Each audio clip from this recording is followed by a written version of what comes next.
Me dedicaba luego a trabajar y 1 o 2 horas en la noche a revisar el GMAT y me aseguraba de que cumplía con mi hora de trabajo, pero también que cumplía con mis horas de estudio. Y full estudio fin de semana.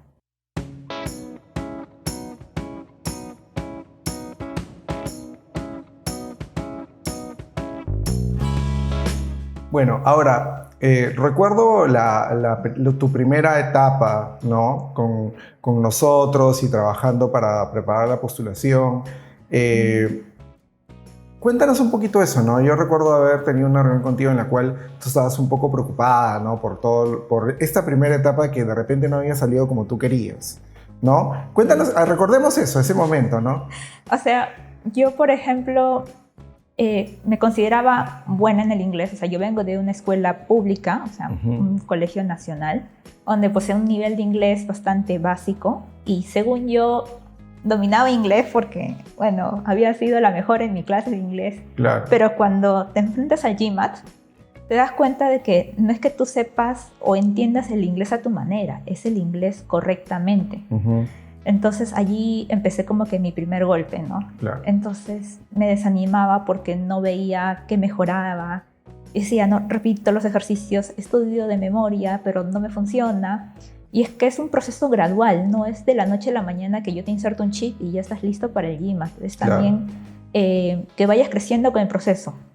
Y bueno, mis primeros momentos era como que de frustración, no subo en el GMAT, me siento frustrada, mi perfil no sirve, pero ahí entra mucho la parte motivacional, porque Oscar, y tú me empujabas y me decías, no te rindas, porque vas a ver que vas a mejorar.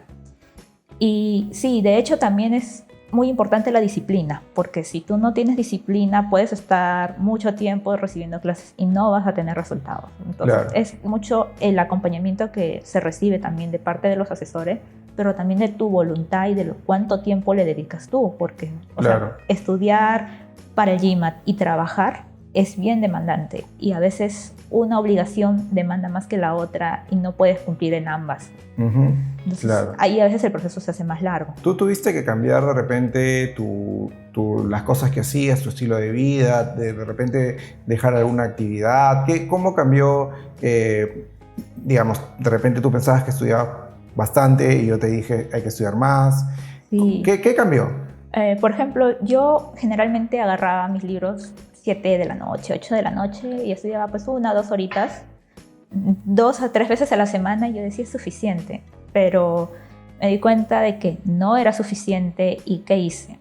Fines de semana se acabaron las salidas, al cine, a comer, nada. Todo se entraba en el GMAT desde la mañana hasta más o menos media tarde y ya de ahí también hay que tener un momento de descanso porque si no también mentalmente te agotas y ya no funciona. Claro. También ¿qué hice? Empecé a levantarme temprano en las mañanas porque yo como que trabajaba, o sea, me levantaba justo para trabajar, no me organizaba, entonces me empecé a levantar temprano, empecé a hacer, por ejemplo, mi lavandería, cosas que quería hacer personales, tempranito, y me dedicaba luego a trabajar y 1 o 2 horas en la noche a revisar el GMAT, porque decía ya como que puedo empezar a revisar material, ¿no? Y me aseguraba de que cumplía con mi hora de trabajo, pero también que cumplía con mis horas de estudio. Y full estudio fin de semana. Claro, excelente. Y más o menos desde que comenzaste y dijiste, ok, vamos a hacer esto, hasta el momento que te llegó la carta de admisión con un full assistantship, ¿cuánto tiempo pasó? Han pasado aproximadamente 18 meses. 18 meses. Sí, pero ahí tengo que acotar que ha sido también un proceso en el que yo lo dilaté mucho porque reconozco de que como yo cambié de trabajo, me empecé a enamorar de mi trabajo y empecé a descuidar el GMAT. O sea, correcto. Entonces, creo que si yo hubiera de repente seguido la meta del GMAT, el proceso hubiera sido un poco más corto. Claro. Pero creo que es la realidad de muchas personas que estudian y trabajan y el trabajo a veces te demanda más de lo que tú a veces quieres, ¿no? Claro, claro. Ok, entonces, bueno, luego de mucho trabajo sacaste un buen puntaje y luego hicimos otras cosas.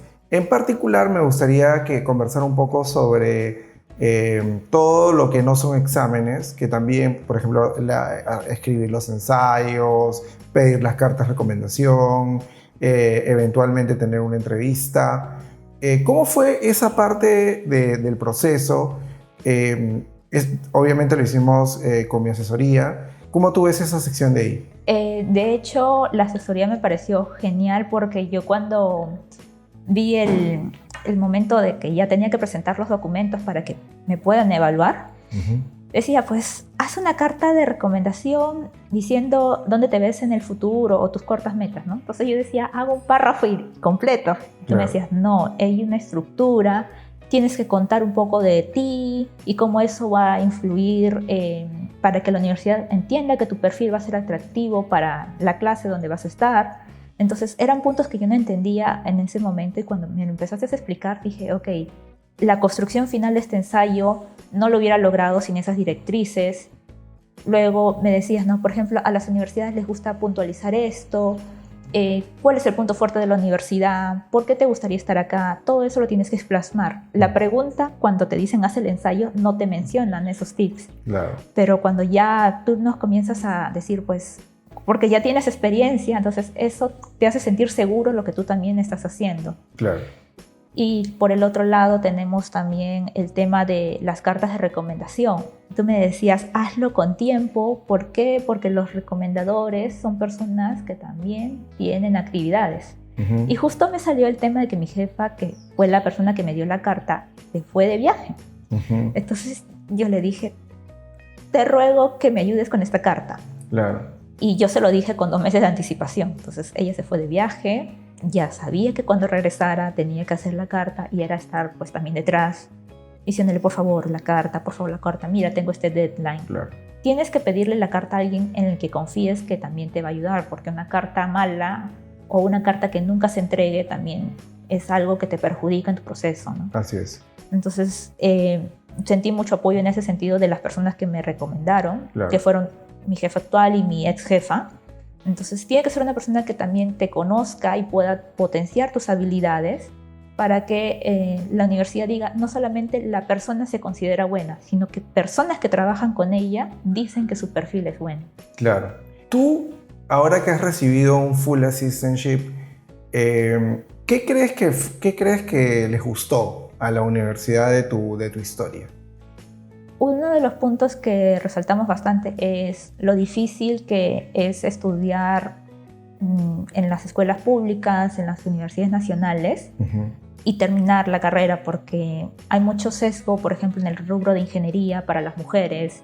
La UNI es una universidad donde tiene una población femenina muy poca y de esa población femenina es un muy bajo porcentaje el que termina la carrera. Entonces, relatar, por ejemplo, a veces experiencias en las que los profesores te dicen, pues, señorita, ¿usted qué hace acá? Vaya, por favor, a formar una familia y no me gaste espacio de un alumno. Wow. O que seas la única mujer en una clase de hombres y que si faltas, el profesor sabe que sí o sí faltaste. Eran como que cosas que me motivaban a decir, yo no me tengo que rendir. Y creo que esa resiliencia que mostré en mi experiencia académica la pude plasmar en el ensayo. Y creo que dijeron, si tú eres alguien que te gustan los retos, creo que sería bueno que vengas con nosotros.